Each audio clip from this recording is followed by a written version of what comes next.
Item number 6, the public hearing, the CUP 371M Village Greens Market, and my understanding that got taken off calendar. No, we're going to proceed. The applicant wishes to proceed. There will be some clarification later on an existing condition from Public Works, condition number. Oh, I'm sorry. Yeah, the CUP. I jumped the gun. Yes, that was continued. Okay, so. Taken off calendar. We don't need to open, public hearings can be renoticed in the future? That's correct. Okay, so that was the Village Greens Market. Yes. Okay, so now we're moving on to number 7, CPD 5M, the Karma Plaza Shopping Center. Yes, thank you. So we're going to have a presentation by Carlos Torres, and then John Novi's going to highlight some clarification as it relates to a special condition of approval from Public Works Department, condition number 12, that addresses the line of sight triangles for vehicle safety. And we also want to highlight that we have Jason Samonte, our city's traffic engineer, with us. And with that, I'll turn it over to Carlos. Thank you, Joe. Thank you, Chairman Etzel and members of the Planning Commission. CPD 5M27 is an application from Brixmor Holding 1 SPE LLC for the demolition of an existing 8,300 square foot tire shop building and the construction of a new 8,300 square foot multi-tenant commercial building with a drive-through coffee shop. The project site is located within the Carmen Plaza Shopping Center, located on the northwest corner of Daly Drive and Carmen Drive. It is in the commercial plan development CPD zone. The overall shopping center is developed with 5 single-tenant and 2 multi-tenant commercial buildings, totaling approximately 189,173 square feet with landscaping and parking lot improvements. The shopping center is bordered on the north across Paseo Camarillo by City Hall and Church of Jesus Christ of Latter-day Saints in the residential plan development and professional office zones. To the south and west are shopping center and a restaurant building in the CPD zone. To the east across Carmen Drive is the Lakeside Townhomes in the residential plan development zone. On this slide, we can see the existing site plan of the shopping center. And on the red box area, you can see the former America's Tire location. And that will be the actual location where the construction of the new building will be taking place. These are existing photos of the former America's Tire building. And the pictures on the top, you can see the south and east, which are facing Daly Drive. And the pictures on the bottom is facing west to the Paseo Camarillo Shopping Center. And the bottom right corner picture is facing the Michaels building.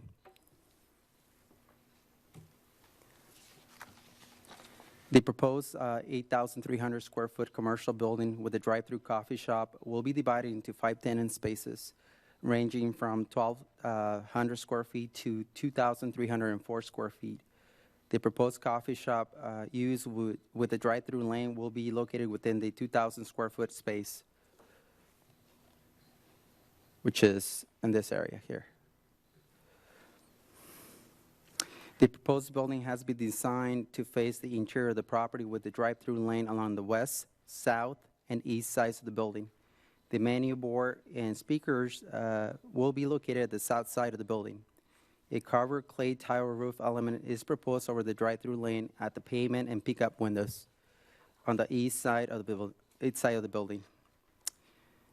The drive-through facilities for foot users are required to provide a minimum stacking space for 10 vehicles from the entrance to the drive-through lane to the pickup window. The site plan shows the drive-through lane will provide stacking for 13 vehicles. In addition, the project complies with all other drive-through requirements, including the 12-foot wide drive-through lane, pavement and pickup windows, and a roof extension over the pickup windows.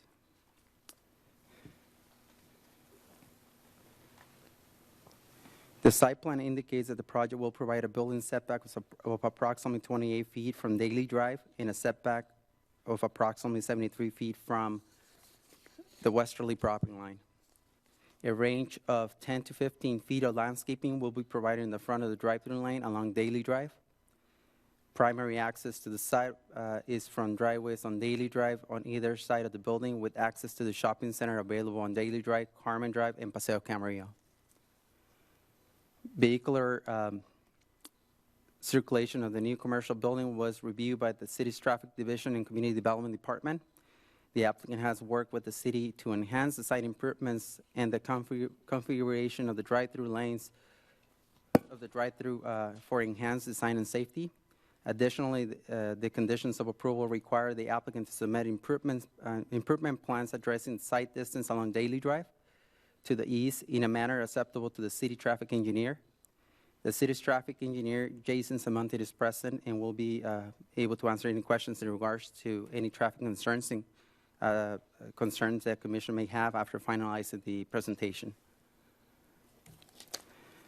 On this proposed site plan, you can see the proposed new 8,300 square foot drive-through building here.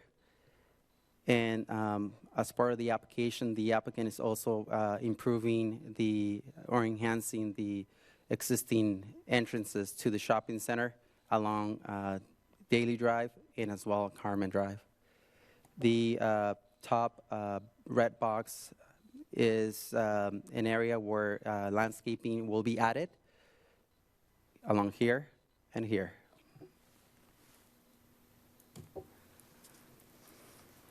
Under the city's off-street parking requirements, the Carmen Plaza Shopping Center, including the new building center, will provide a total of 805 parking spaces, in which a total of 872 parking spaces are required by code. On September 27, 2018, the Director of Community Development approved a 10% reduction in the number of required parking spaces for the shopping center to allow for a new physical therapy use in a suite that was formerly occupied by the furniture store. A 10% parking reduction is a director's level approval and does not require any planning commission review. With the approved 10% parking reduction, the proposed new improvements to the shopping center, the required parking for the shopping center is 785 parking spaces, resulting in a surplus of 20 parking spaces. Additionally, a loading space will be provided on the westerly side of the building. The building incorporates enhanced architectural features on all four sides and is designed to take advantage of the building's high visibility on Daly Drive and in the US 101. The proposed building has been designed in Spanish Mediterranean style of architecture in compliance with the city's heritage zone design requirements on all sides of the building.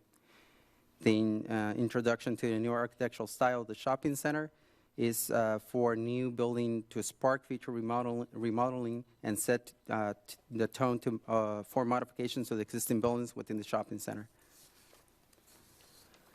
The proposed single-story building measures approximately 18 feet, 10 inches in height. The tower elements have been designed to be the focal points of the building that will measure up to 25 feet, 10 inches in height. The tower on the southeast corner will include brick veneer facing Daly Drive. The applicant has worked with staff by incorporating architectural elements to the building, such as recessed arches, tower elements, tile mansard roof with the use of clay barrel tile, a natural finish precast concrete base, decorative metal, brick veneer, suspended metal awnings, and a decorative cornice. The main body of the building will utilize a white color and a light tan color on the building tower facing Daly Drive. A dark brown color will be provided as an accent in the recessed areas of the arches facing Daly Drive. The precast concrete base will be a natural light tan color. Bronze colors will be used on decorative metals and window frames. On this slide, we can see the proposed south and north elevation of the building. The south elevation will be facing Daly, and you can see the incorporation of brick veneer, tower elements, the clay barrel tile mansard roof, and some recessed arches. Now, the actual main frontage of the building will be facing Michael's, and it has storefront glazing for each, the entrances of the tenant spaces, of the proposed tenant spaces. On this slide, we have the proposed east elevation and also the west elevation on the bottom picture. This will be facing the Paseo Camarillo Shopping Center and incorporates a wood trellis and as well some metal work here.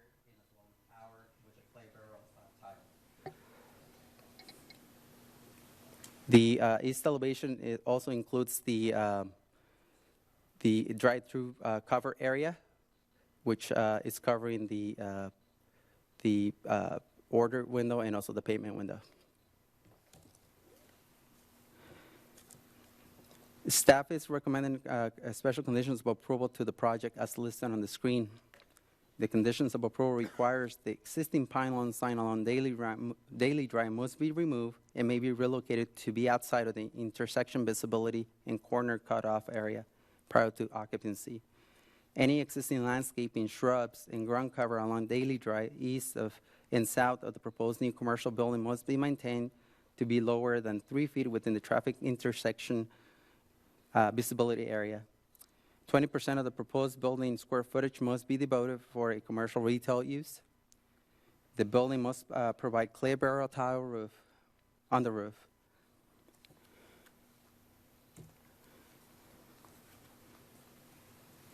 The project was reviewed in accordance with CEQA guidelines and was determined to be categorically exempt under Class 1 existing facilities and 32 infill development. And Commissioners, I just wanted to jump in at this moment just to clarify some confusion there. The current description of the exemption is Class 1 existing facilities, but under Class 1 existing facilities are examples of what that covers, which includes the demolition and removal of individual small structures for this project. So that is exemption, and we could use multiple ones to apply to this project, was really to address the demolition aspect of this project. And I would also like to add that if we want to add to it as well, I think 15302 of CEQA also applies to this project as well, which covers replacement or reconstruction of commercial structures on the same site that is substantially the same size, purpose, and capacity. So for further clarification, we're proposing to add that into the proposed resolution under Section 2 Environmental Review. So we would leave everything the same, but we'd also add the categorical exemption 15302 as described by our City Attorney, Kane Twin. Thank you. And now I'm going to go ahead and pass the presentation to John.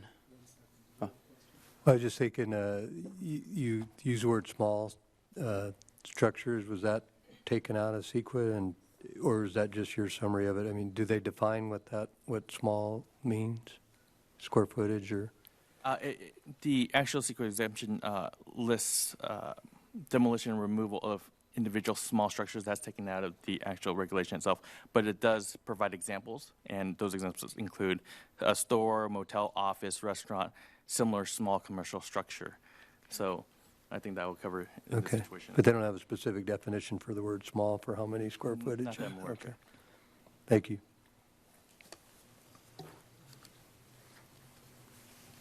So to provide additional clarification on this condition number 12 about the sight line, condition 12, which is in the draft resolution, reads, before the city issues a grading permit for the development, the developer must design, before zone clearance, construct the landscaping and parking stalls within the adjacent to the site triangle along Daily Drive east of the easterly driveway approach in a manner acceptable to the city traffic engineer.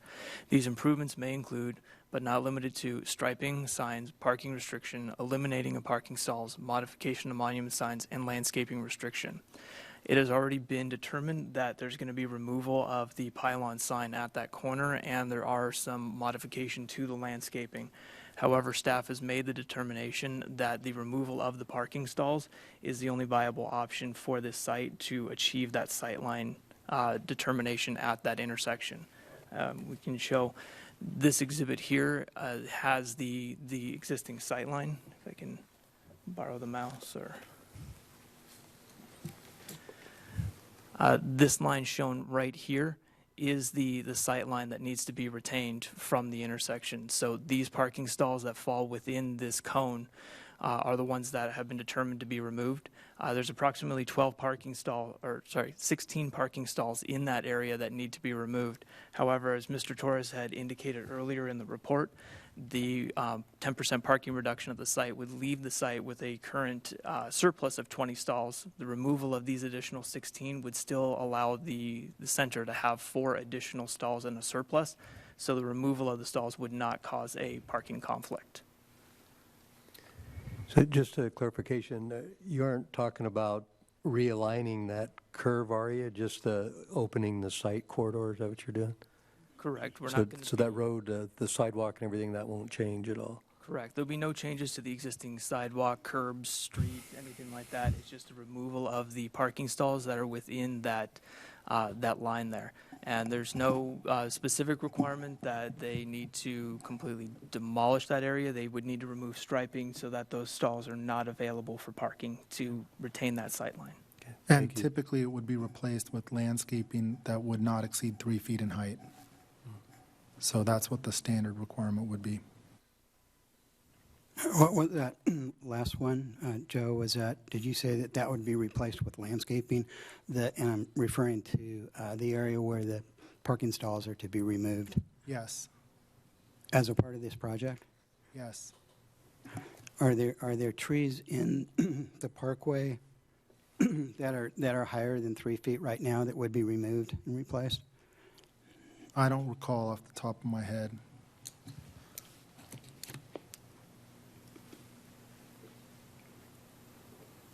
I don't know that we have a picture that far down the street. There is a few trees that I saw that they're actually along Daily Drive there. We'd have to look, though, because sometimes if the trees can be thinned up, Yeah. it may not be a line of sight issue. So there's trees and parkways all throughout the city that some instances are within line of sight. So as long as the trunk isn't creating a safety hazard and the canopy is up to a sufficient height, the trees could potentially be preserved. Right. Thank you.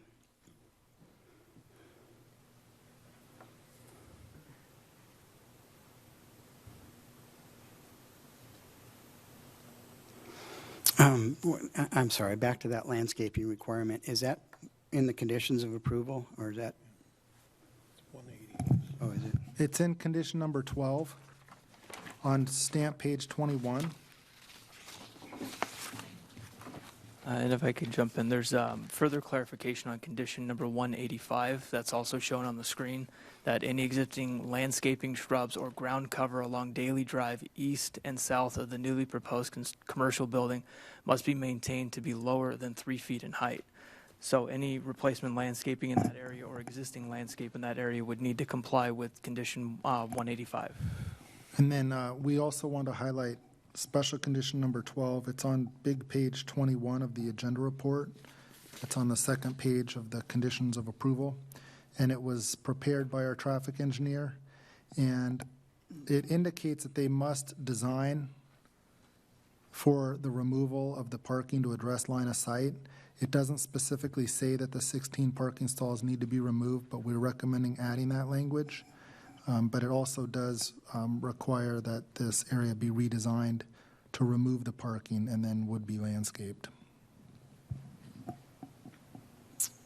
And I don't see the addition of landscaping in the parking.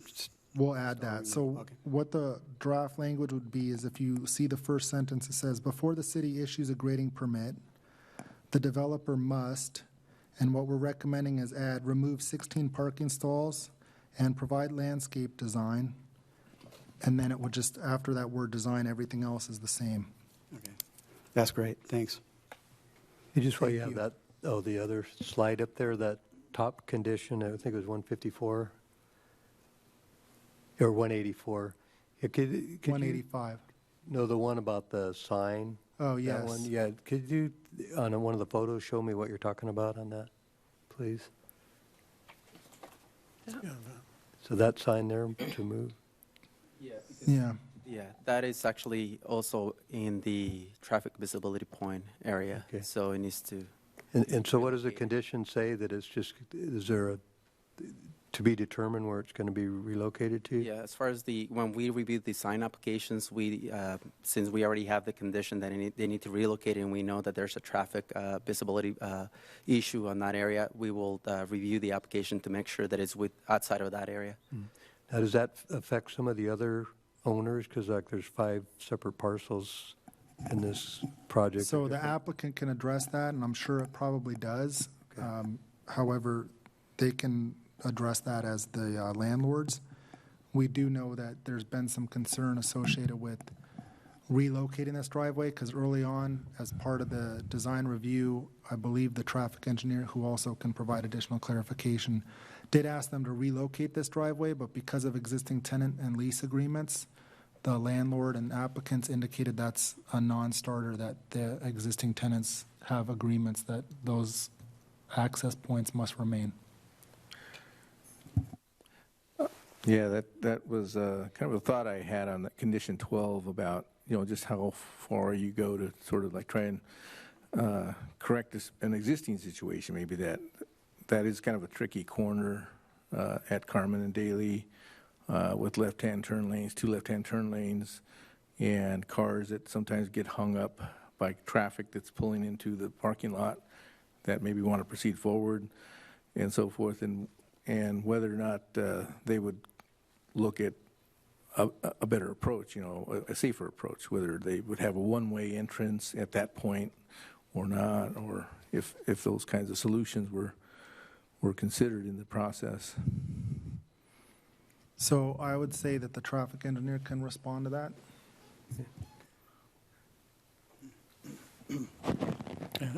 Commissioner Espinosa, could you clarify your question, please? Yeah, I was just interested to find out if they had looked at those, existing conditions in making modifications at that driveway entrance, the first one off of Daly Drive when you turn left from Carmen, or whether they had, thought to try and create maybe a safer situation, because you do have a situation where traffic does get hung up there in the right-hand lane once the turn is made on Daly, and whether they looked at one-way entrance at that point or any other solution that might alleviate that. Well, when we started the review process, we went for the ideal redesign, and that would have been to consolidate the 2 existing driveways into one driveway more centrally located that had better site visibility in both directions. Since that wasn't an option, since we had to maintain both of the existing driveways, we just went with the restriping and improvement of site visibility from a Daily Drive approach perspective. Okay, so they had considered We had another yes. option. Okay. I guess my follow-up question is, why wouldn't that be an option to consolidate those 2 somewhere between those 2 driveways? It seems like the visibility in both directions would really be improved. Is not part of this project? Is that? That was what I was led to understand, that the entire shopping center is not under a single agreement. So there was no authority for us to actually condition that. Because I just wonder if, it seemed like it would benefit all the tenants there to have a safer ingress and egress. And, was there any effort to try to see if any of the other owners that are affected by that would consent to it? I was working with the civil engineer for the developer, and it was the civil engineer who went to the owners and presented the options, and then came back to me with further answers or direction on how we could proceed. Do you know why? Did the other owners object? Do you know? And I'd be interested to know why. The way it was explained to me is there are agreements in place with other businesses there, and so it just was not an option available for me to pursue. Mr. Chairman, if I may, that might be a follow-up question for the applicant. Oh, okay. To find out if they met with some of the lease and have Okay, a little that's a good more point. explanation, because I think they were also checking in and relaying that message. They might be better at explaining Okay, that. yeah, thank you. I just want to add really briefly that we've been working with the applicant for several months in anticipation of America's Tire leaving. So we were trying to achieve a design that was compatible with their needs and goals of their tenants and that would fit the heritage zone criteria and also meet acceptable traffic and circulation criteria of our traffic engineer. So we've had lengthy discussions and negotiations to get to this point, and the goal was to try to accommodate a reuse of this portion of the shopping center to avoid having a prolonged period of time with a vacant tire store. So I just wanted that additional background to be provided while the applicant makes his way up here. Okay, thank you. Well, should I open the public hearing then?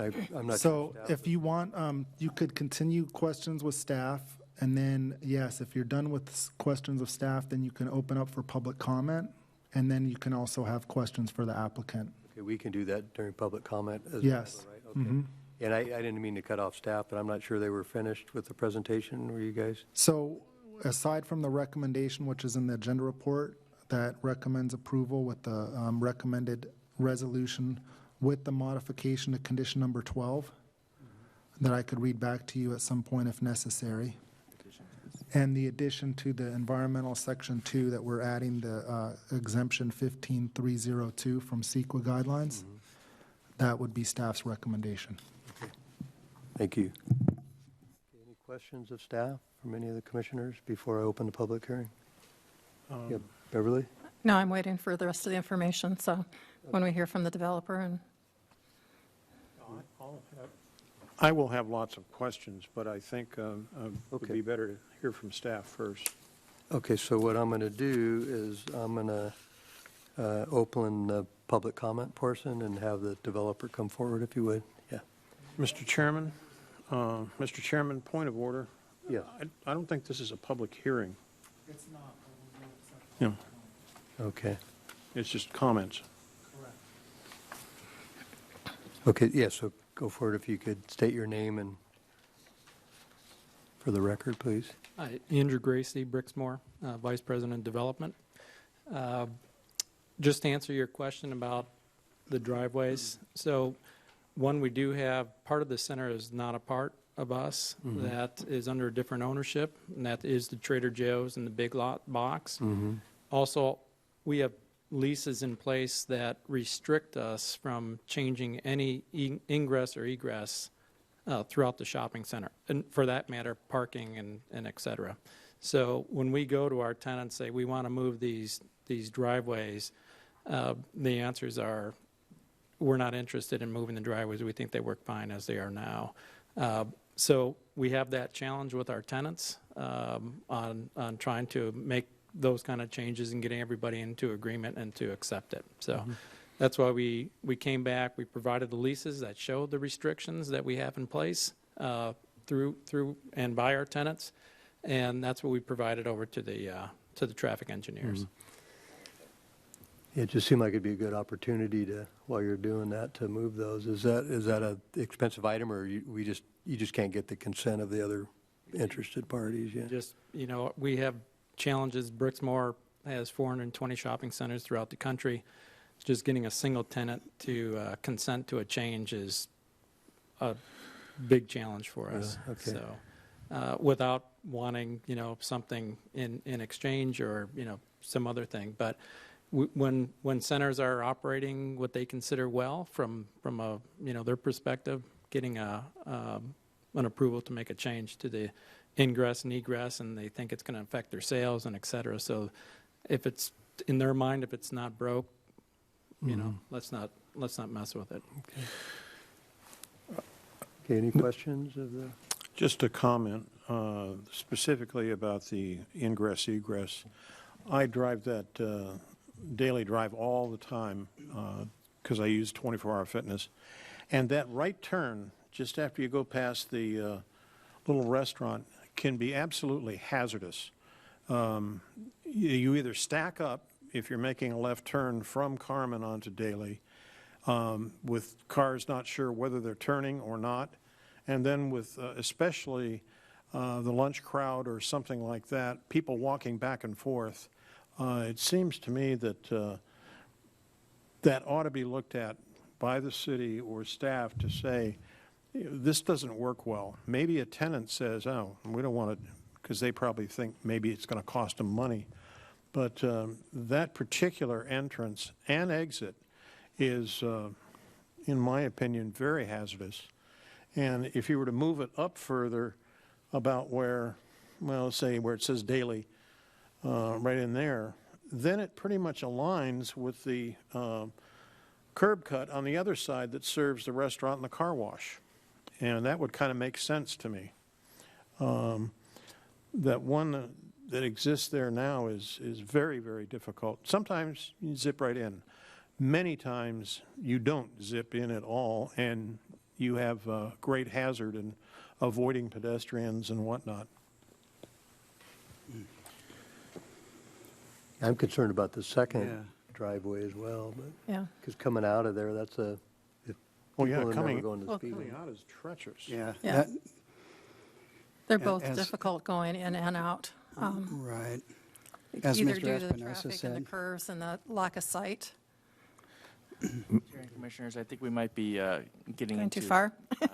some commissioner discussion at the moment. I wonder if there's any members of the public who want to give their thoughts on this project Okay. as well before Is me. is there any other questions for the applicant right now?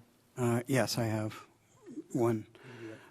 Was it considered to reverse the line for the coffee pickup and discharge that traffic onto the most westerly connection with Daily Drive, which would appear to have less sight distance issues with traffic?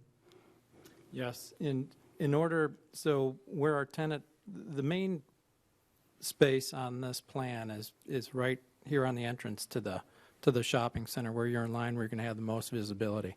So in order to flip the drive-through, so to speak, to put it in the back, the drive-through pickup, because you have to be on your left-hand side to go through the drive-through, would have to be back over in that corner, and I'd have to round up through the building, behind the building. So, but that puts it in a less desirable position for our tenant that's looking to anchor this space here. So we've had that discussion with them. They have rejected the space. If it wasn't like this, they weren't interested in moving forward into it. And then we also talked earlier about the ability to one, could we do that and have it push the building back, put the parking in front?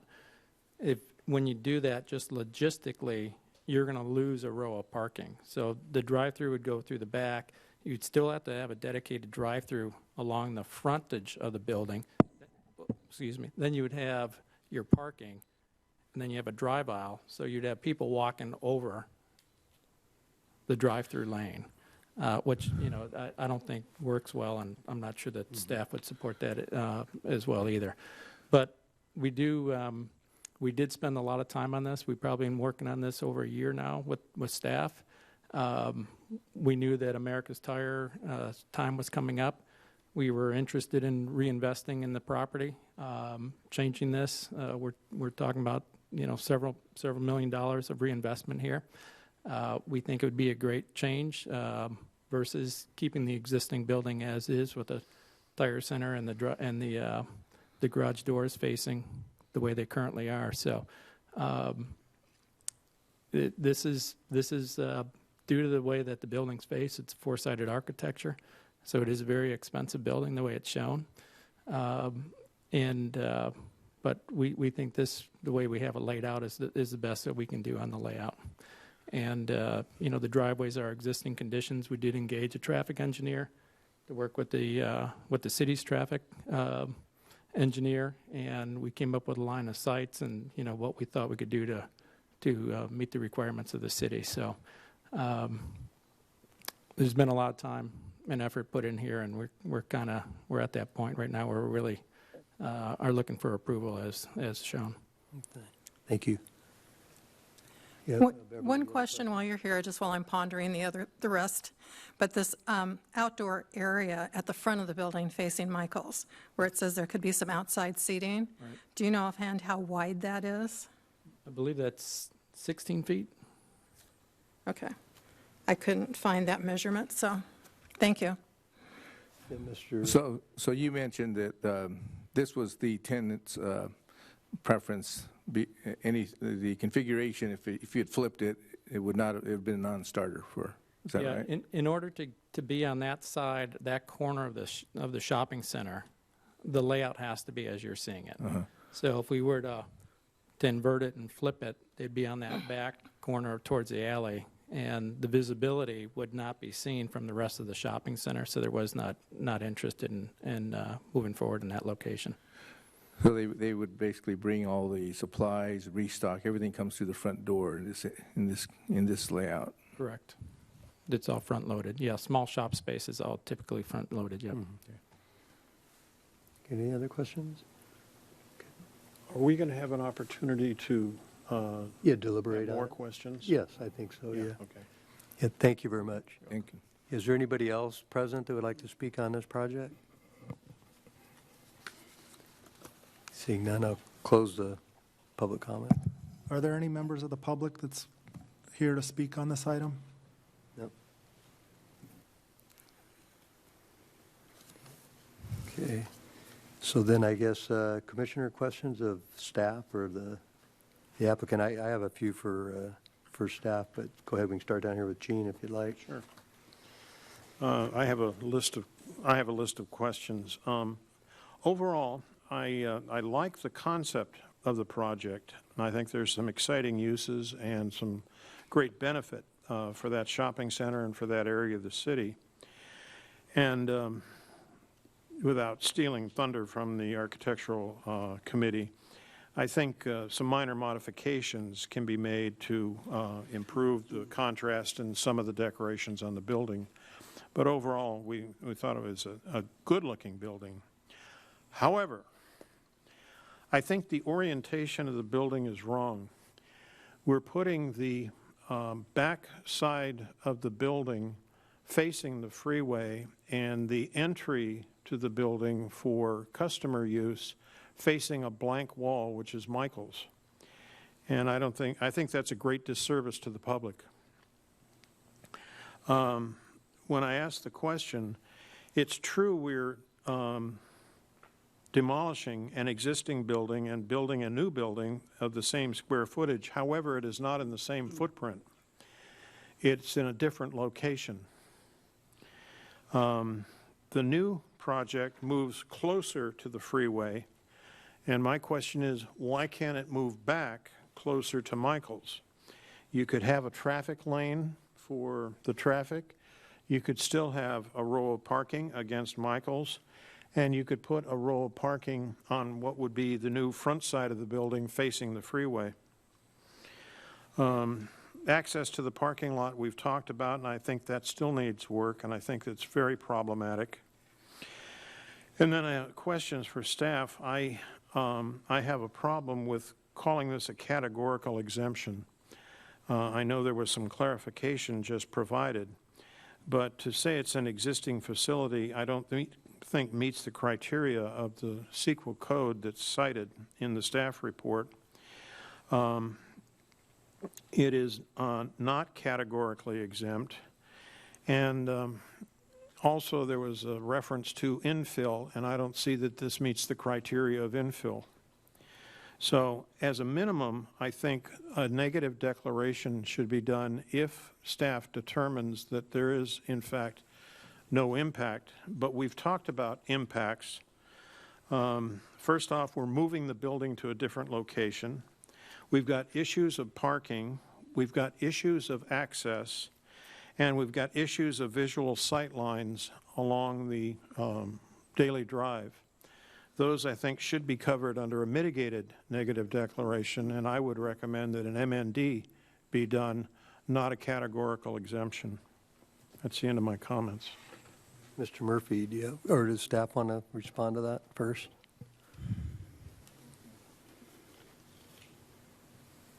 Thank Thank you, Commissioner, for your comments. We feel we're in pretty good position with the CEQA exemptions. As kind of clarified earlier, it's a little difficult to see existing facilities with respect to this project just based on seeing the phrase existing facilities. But 15301 does provide some examples. And again, the clarification we provided earlier was this was really to address the demolition and removal of small commercial structures on the property for which we believe the America's Tire building would qualify as that. 15302 is the replacement or reconstruction of existing structures and facilities where a new structure will be located on the same site as the structure replaced and will have substantially the same purpose and capacity as the structure replaced, which I think this qualifies as well. And with respect to infill, I mean, the general requirements for that would be that it is consistent with the general plan application, general plan designation and applicable general plan policies, that it occurs within city limits on a project site of no more than 5 acres, substantially surrounded by urban uses. There's no value for the site as a habitat for endangered, rare, or threatened species. Approval that this project would not result in any significant effects relating to traffic, noise, air quality, or water quality. And we believe that because this is an existing commercial structure and we're replacing it with a similar existing use, that would be satisfied. And the last criterion is that this site can adequately be served by all required utilities and public services. So I believe staff reviewed this project site according to all these criterion and found that it satisfies all those criterion as well. So again, each of these categorical exemptions are independent grounds for the exemption, and we believe that separately they meet different aspects of the project, but together and also with the infill development exemption, it does address this project as a whole. Thank you. I have a question on that for clarification. When it says same site, does that have to be the same building pad or like the same parcel? Would the same parcel be the same site? I believe it's the same property as the same site. I don't think it's so specific. It has to be the same exact Footprint. square Okay. inch lot plan or whatever. Thank you. And again, to clarify, so long as it complies with the criteria of the general plan and the zoning district, which it does, as long as it's the same site or property, that exemption can be applied to the environmental analysis. Mr. Murphy, did you have some comments? Yes, I do. So in the traffic analysis, we've talked a little bit about the stacking for both of the main driveways coming on to Daly Drive. Has there been an analysis or a study that shows the before and after project stacking conditions? I don't think there's any question that the coffee facility will add daily traffic and use of the access to Daly Drive where the parking is being removed for sightline purposes. But both of those accesses do currently have quite a bit of stacking for the left turn movement. Commissioner Murphy, the traffic analysis was completed for the project, and it fulfilled the requirements which were set forth by our city. And one of the requirements that we imposed on it was to create a 40-foot throat upon entry and exit for the main drive aisle adjacent to the proposed Starbucks. That would help alleviate stacking issues coming off of Daly Drive. Well, I should also mention that. So will there be two left turn? Because I'm referring to the stacking that occurs for left turn parking. Oh, you're adding another lane to permit right turn. Is that correct? No, what we did was in the existing conditions, there's actually parking stalls up against the building, and that was creating conflict with vehicles trying to enter and exit that drive aisle. Those parking stalls have been eliminated, and there has been at least a 40-foot throat created, which allows for stacking of vehicles coming into the property off of Daly Drive. Also, I should point out that on the first driveway to the east, closest to Carmen, the drive aisle, can you move it forward a little bit? There.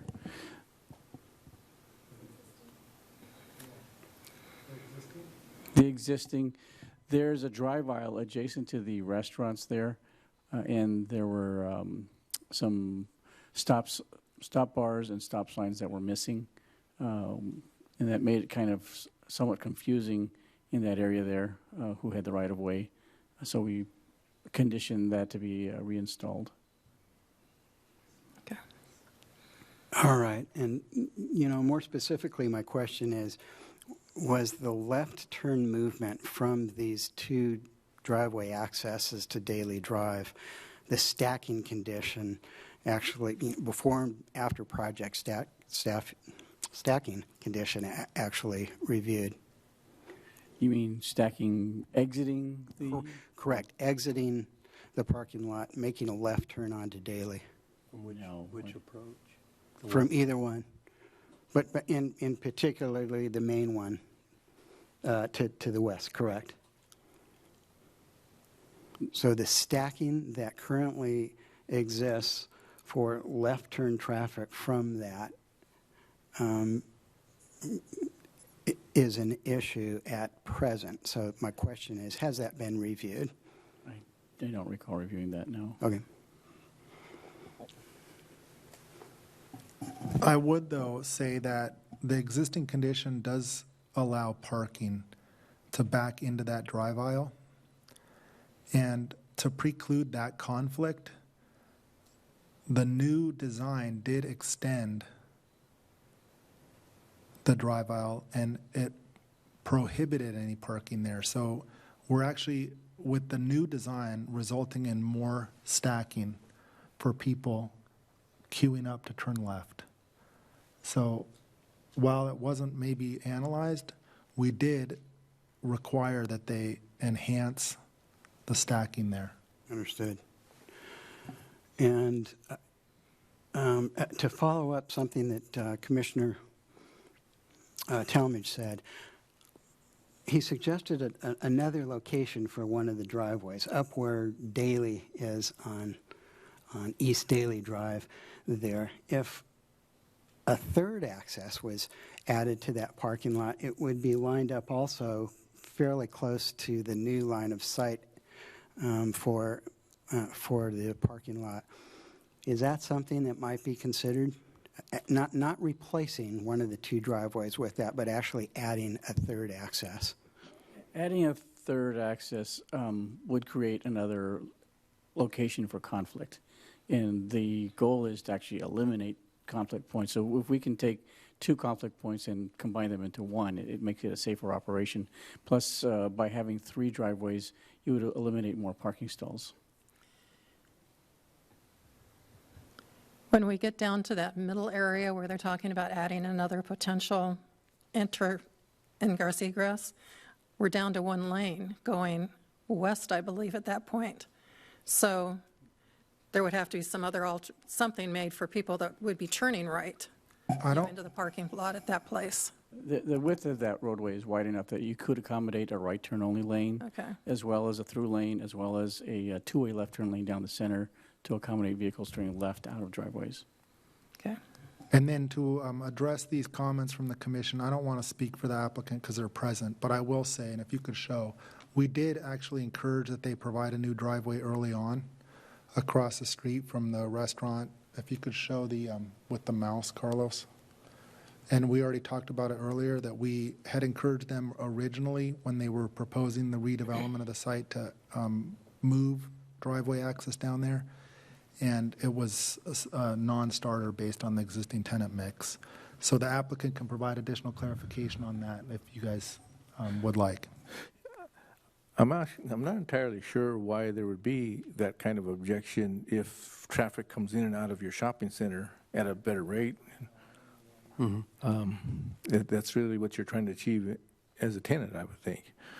But I guess I would also want to know, it sounded like, well, this is sort of an opportunity, is this being a non-starter, so there's no alteration, there's no change, we kind of have to leave the driveways where they are. But if that area was considered to be maybe over and above average in terms of its accident history, the safety issues coming into play, would that give the city the ability to, look at that and require that kind of an alteration over and above whatever lease agreements are in place between the tenants?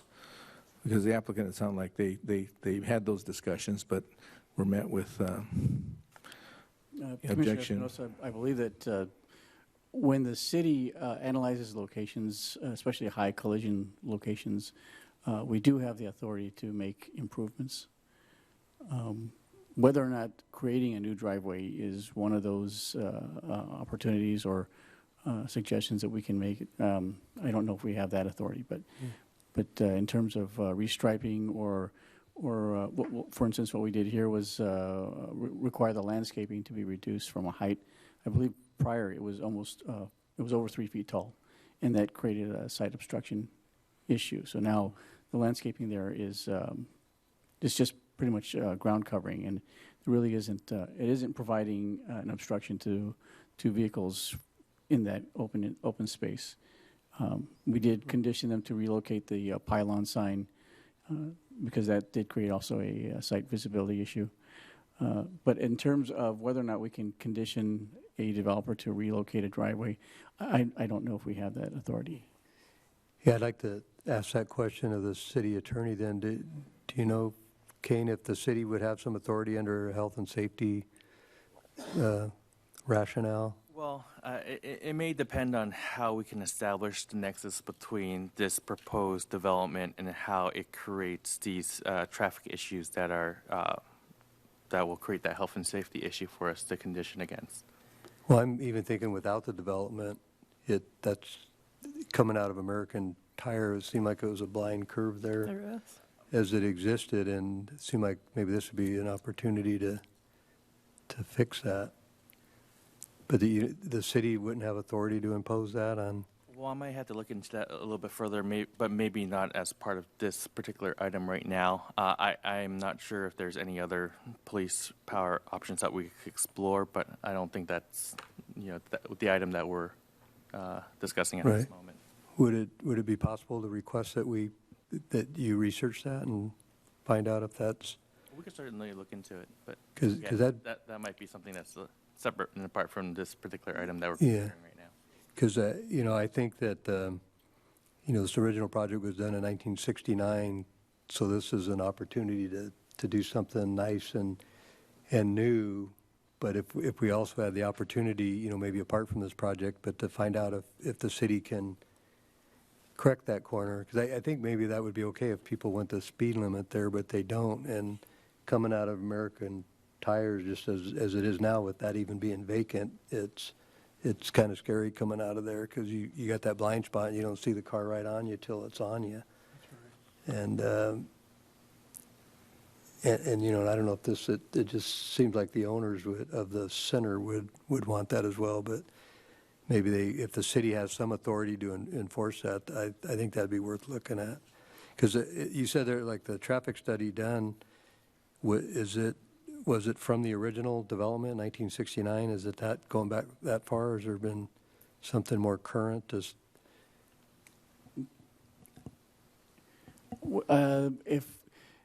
If I'm correct, the traffic study from the original development should still be valid because they aren't adding square footage to the site.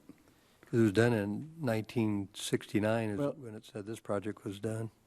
I think it was the last improvement to the site that completed a traffic study. So it may have been a little bit sooner than 69, or more recent than 69. Yeah, I would hope so. Right, because the ADT would be quite a bit more, obviously, now than 1969. Right. Yeah, a couple of things that related on a little different topic, but just clarification for, and I thought, the staff report addressed it on the public notice, and I always get confused Now, why was, because I know we gave some notices on the website and things, but why is it exempt from not having to send? So out the the way the public code has been prepared and applied for several years, I think even back as far as 1975, Keen and I looked into this afternoon. Commercial plan development permits are more a function of design review to look at site planning and architecture, and they don't require public hearings, where a conditional use permit, for instance, is addressing a proposed land use and any potential conflicts or compatibility issues with adjacent tenants, and therefore does require a public hearing, which requires notification of all property owners within 600 feet. This is something that's on our to-do list to analyze and bring up to the city council to see if there's a desire to elevate CPDs to public hearings, but we haven't had an opportunity to bring that forward yet based on workload. Okay, yeah, I just forgot what the difference was because we get this periodically, but not as often. Right. So we had a similar circumstance when we analyzed the car wash, the Water Drops car wash down Daly Drive, which was a commercial plan development permit and did not technically require a public hearing. However, it is a public meeting, and anyone that wants to participate is more than welcome to attend and provide input. Okay, thank you. And then the other thing on the staff report on the parking is a little confused there. You know, we first had a deficiency of parking, and then we had a reduction. Was that, and I know that's an over-the-counter thing, was that because of the tenant use had less of a parking requirement? Yes. So what happened is there was a vacancy since 2014 in the shopping center that was going to be re-tenanted with a physical therapy center. And the parking requirements for physical therapy were higher than your traditional retail users. And when we did the parking analysis of the entire shopping center, we realized that when you get out towards Daly Drive, especially out towards CVS, that there really is ample parking. It's just that in front of Trader Joe's, there seems like there's a parking problem, as well as in front of 24-Hour Fitness, it seems like there's a parking problem. And there is, but it's because there's so many more customers using those facilities. But when you get out into kind of the further stretches of the shopping center, there is ample parking for all the tenant mix. Okay. So we did a 10% reduction through an administrative approval. And we haven't received any complaints from the public, and we haven't received any complaints from the property owner either. The property owner says all the tenants have been happy with the operations out there up to date. And so then so now you have a 20 surplus, but that's, So we have a 20 surplus. We know that there's going to need to be 16 spaces removed from the site triangle, so that brings the surplus down to 4. okay. But we would still meet our parking requirements. Thanks for clarifying. That was a little confusing to me. Let's see.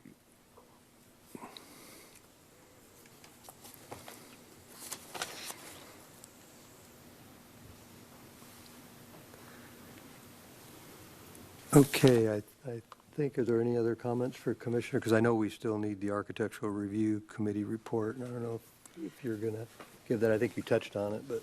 Yes, the Architectural Review Committee did meet prior to this meeting, and we discussed the project, and like I said, we were,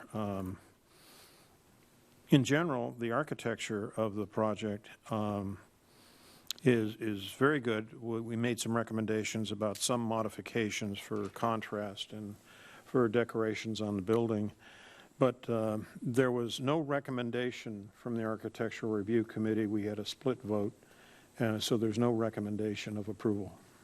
So maybe, do you know what does that mean if we don't have a recommendation? What is that? So it means that the commission can still take action, and you use your own judgment. For clarification, Commissioner Vandermeulen supported the architectural design with a little bit darker paint colors instead of white, but generally supported it. And then Commissioner Talmadge wasn't opposed to the overall architectural design, but didn't feel that the site plan adequately addressed Daly Drive and feels like the building needs to be relocated. So because there was not concurrence between the two committee members, there's no recommendation. So the commission could still approve the project, they could make a recommendation to continue the project to give the applicant an opportunity to work on design. But the commission as a whole body can make a decision on the project still. And Chair, I would like to echo the Secretary's comments as well. My understanding of the Architectural Review Committee is it's an advisory body to the Planning Commission to give its recommendation as to the architectural design after their review. And so because there's no consensus between the body there, they have no recommendation, so we could take it new by the Commission. Okay. Yes, Beverly? Okay, going on to a couple of questions or statements I wanted to get in, at least before we end this, and we've definitely talked the traffic overboard, because, I am concerned about the traffic coming in and out, ingress and egress at that point with the curve and the corners and the views. But aside from that, one little item is I see that they're supplying 35 parking spaces, and if I look at the plan and just the parking places to the front of the building in Michael's, I'm only counting 29. So somewhere, either they're going to be closer together or there's some parking places that are included for them but not in this drawing. And the other thing, kind of a positive thing that I see, is that you have that wide strip for outdoor seating, which is now the front of the building facing Michael's. And it looks like you're adding some additional trees and landscape along that area to kind of liven it up a little bit. But for me, if I'm looking at if the building were reversed, so the front faced the freeway, and you still have some outdoor seating, then you have the noise conflict from the freeway and Daily Drive and things where the front of the seating now is, if you have outdoor seating, I would take that as like a positive to this. A much nicer area to sit in than the other side of the building. So, other than that, I think the other questions that I had mainly had to do with ingress and egress and the traffic on that curve, so that's been well discussed. Mr. Espinosa, any comments? Really, the main concern I had was just what we talked about as far as trying to pursue and research a little bit further regarding the city's ability to require improvements in terms of the access, ingress, egress. But whether or not the other tenants in that shopping center are objecting, maybe there's an impact to them economically, if those kinds of corrections were required to be made, or does that fall strictly on the applicant itself to make those corrections? I think we need to have additional information provided from the applicant and the property owner, because our understanding is that there's lease agreements in place now that must provide that those access points remain with existing tenants. So I think when we get to a point that's appropriate, we can have the property owner applicant speak to that topic. Okay. What's the pleasure of the commission? And maybe it's not part of this project, but I would like to, hear some research from the city attorney to, first of all, would the city have the authority to impose it? And if it's a health and safety issue, then, does the city have funds to improve something like that? That it would be like a public works project, or is that something if they can't impose it on the owner? Well, there's a lot of questions you just raised. First of all, I do think you need to hear from the applicant. Then secondly, I do think that our traffic engineer could discuss whether or not there's been sufficient amount of traffic collisions out there to warrant any modification, such as a traffic signal or any other type of traffic calming, because I do believe he's analyzed that, and he could respond to that. So I think if it's okay with you, Chairman Edsel, I think the applicant should come up and answer the question.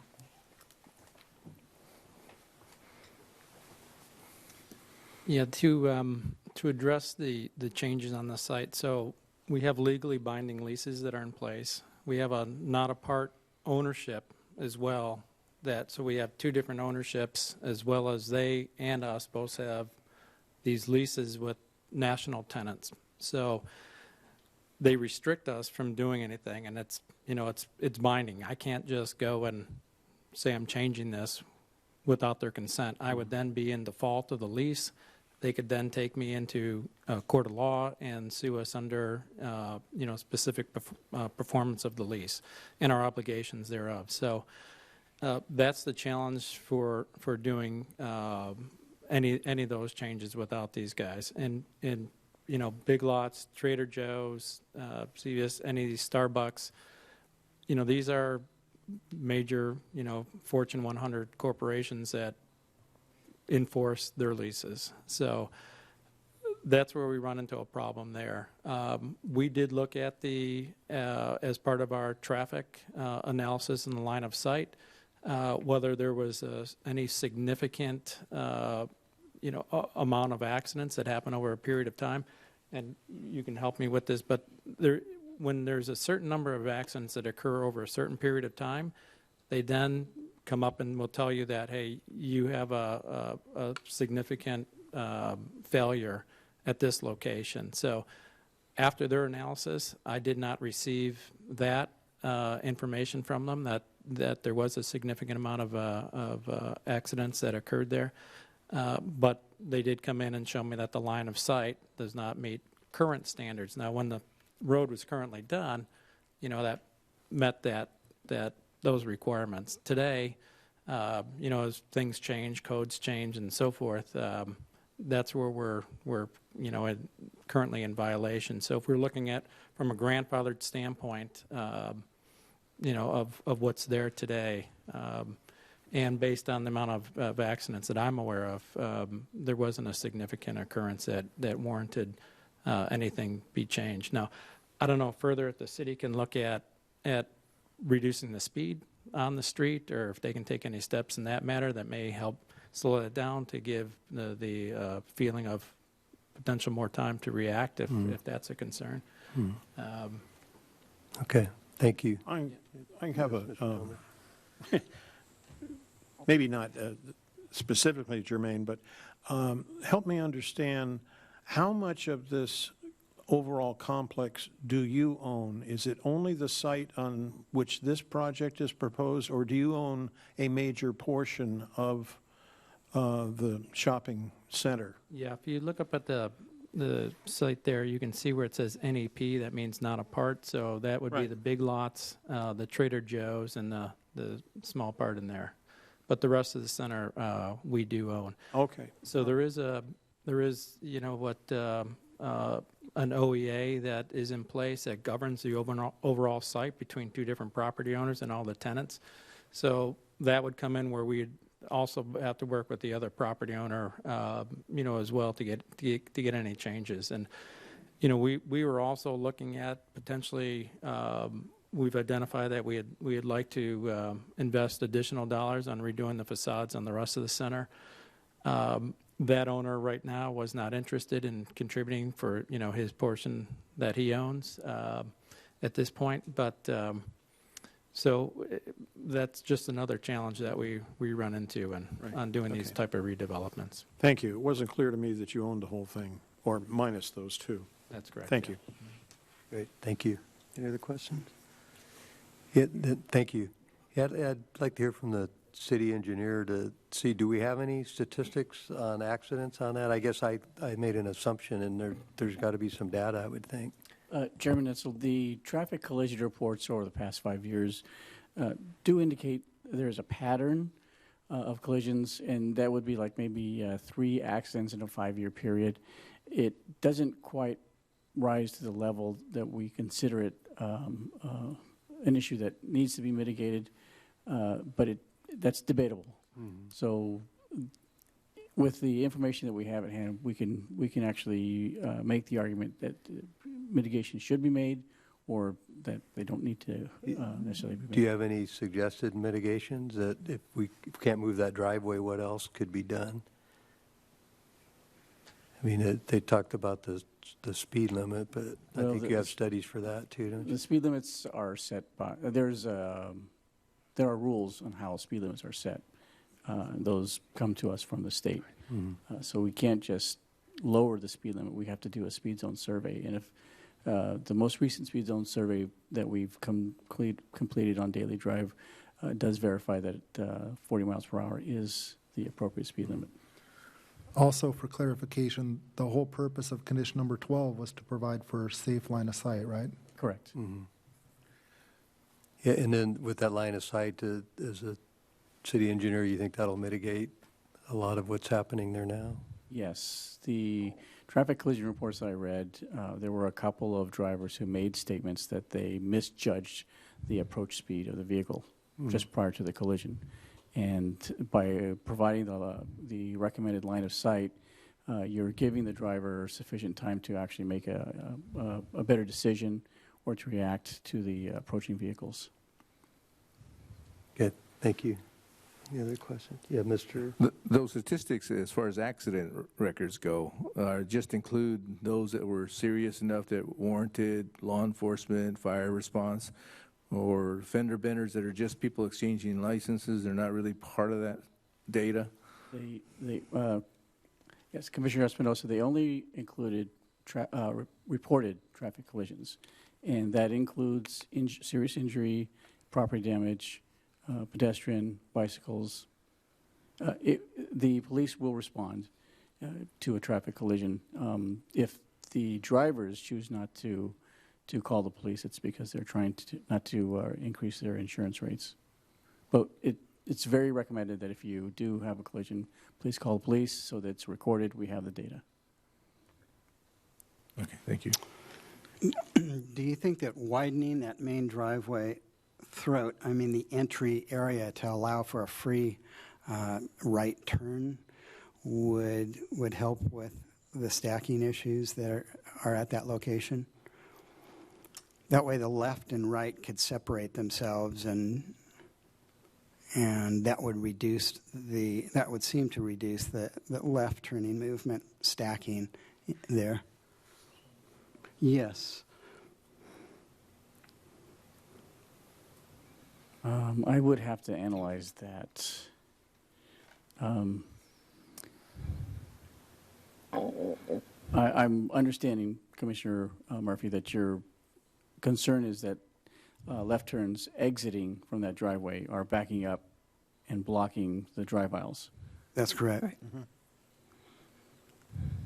Right. I believe that with a better line of sight that it shouldn't delay drivers from being able to exit the parking lot.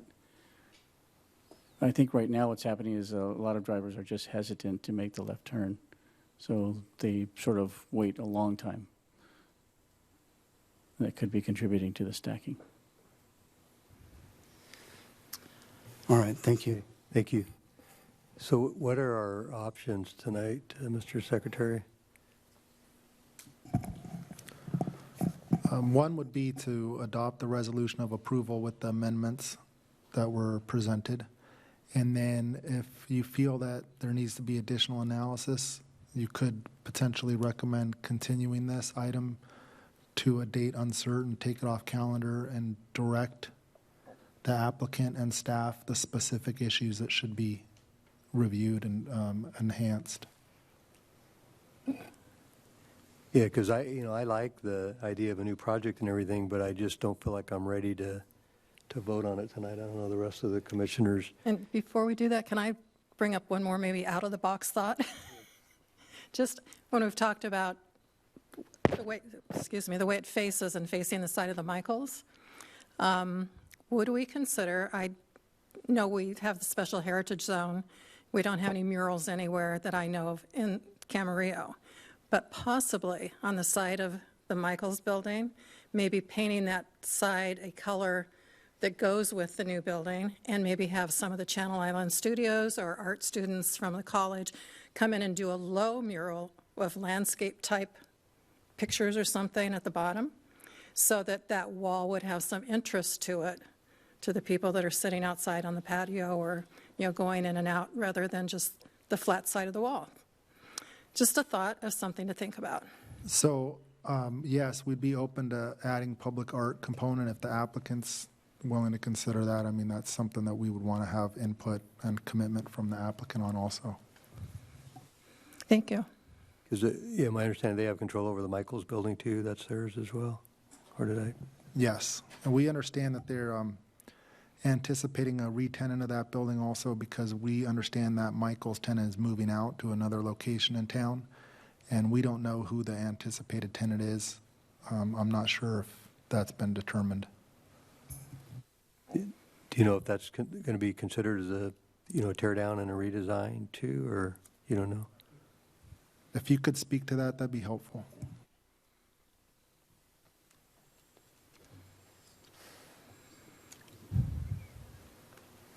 Yeah, Michael's is leaving, confirm that. It would be a straight backfill of this space. So it'd just be an interior improvement of the space that the that our tenant would submit through the city to process for their permit. Yeah, great, thank you. So what's the commission's pleasure? Vote on it or continue it? I will offer an opinion. First off, Mr. Gracie, thank you for being here tonight, and thank you for your comments. I don't feel that I can vote fully on this recommendation. I have some very serious problems about the orientation of the building, the question of access in the parking lot, and I still have questions on CEQA.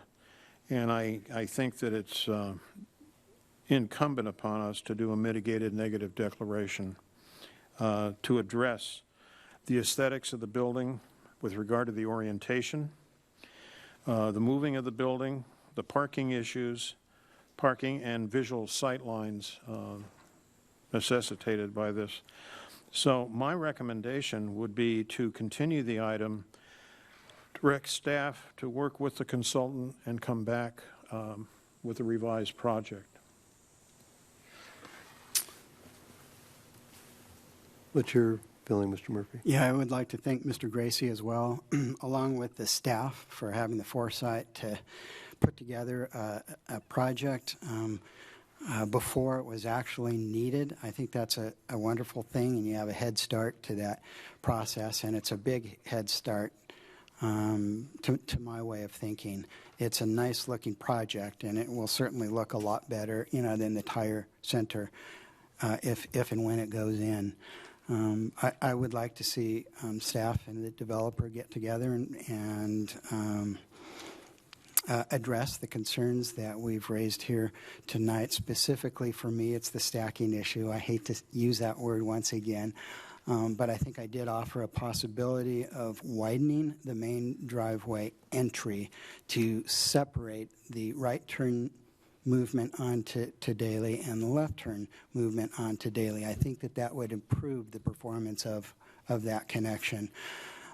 So I am with Commissioner Talmadge and suggesting that this be continued until that time. Any comments? I'm pretty much okay with where we're at and the ideas of things that need to be addressed and looked at. I do like the idea of putting the right-hand turn lane widening that ingress and egress, especially if we're taking the monument sign down to where you could widen that possibly and take out a few more parking places for a little bit. It sounds like we have room to remove a few more parking places if needed. But if you had a right turn lane, that would take out a lot of people, because even it's not just the visibility all the time, but traffic going in the different directions. So you could get the people turning right out and kind of minimize the left turn back up on that. The more I've looked at it, I do like the orientation with the outdoor seating away from the freeway side, where it's quieter and more accessible to the rest of the shopping center. But it's just the ingress and egress is my biggest issue. So if we can do anything to mitigate some of that, I'd like to see a little bit more study on that before I gave my final okay on it. Yeah, I think I heard earlier that there was a concern regarding, the time involved as far as the length of time of vacancy, the tenant space, and moving forward with the project. I mean, the project itself, I think, will add a lot to the shopping center, and I think it's good. But there are some definite concerns about that location, and as far as the traffic is concerned, and as far as the safety aspects are concerned. And I think with all the issues we've raised here, questions we raised here tonight, I think it's worth taking the time to try and get it right, and if we have an opportunity to do so. So I think we should at least allow that time and put off the decision tonight until we can at least get some of those questions answered.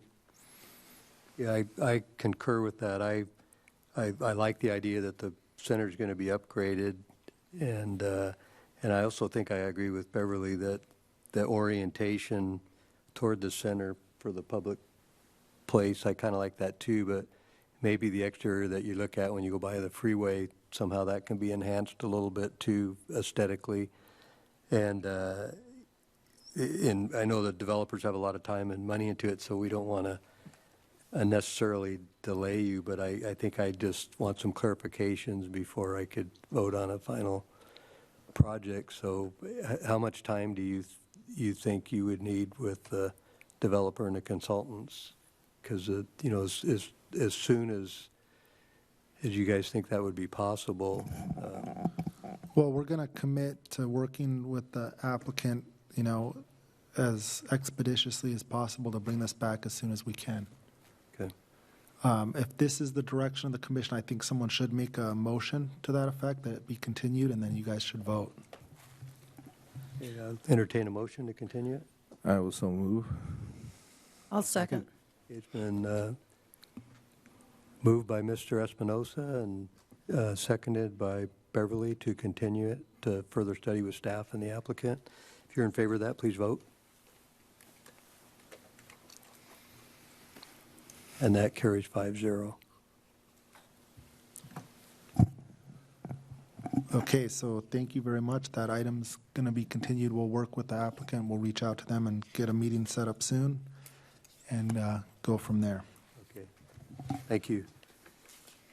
Okay, we move on to item number 8, which is the director's report. Mr. Vaca? So we do anticipate having a planning commission based on our existing calendar. So we'll be getting that agenda out to you. And with that, I don't have any other items to report. So you said we'll have one in the first part of September? Yes, We will, okay. September 17th. Okay, thank you. September 17th? Any commissioner? Yes. Not the 2nd. Or the 3rd. No further comments by the commissioners, and I just had a couple of comments. Sorry. It's under the wire, I guess.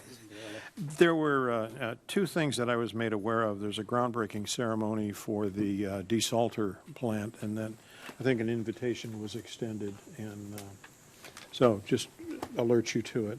And then we also got an invitation from the city council for recognition of people in volunteer service to the city, which included the planning commission, and that's coming up in September. I believe it was the 18th. I think so, yeah. It's just a matter of information, no action.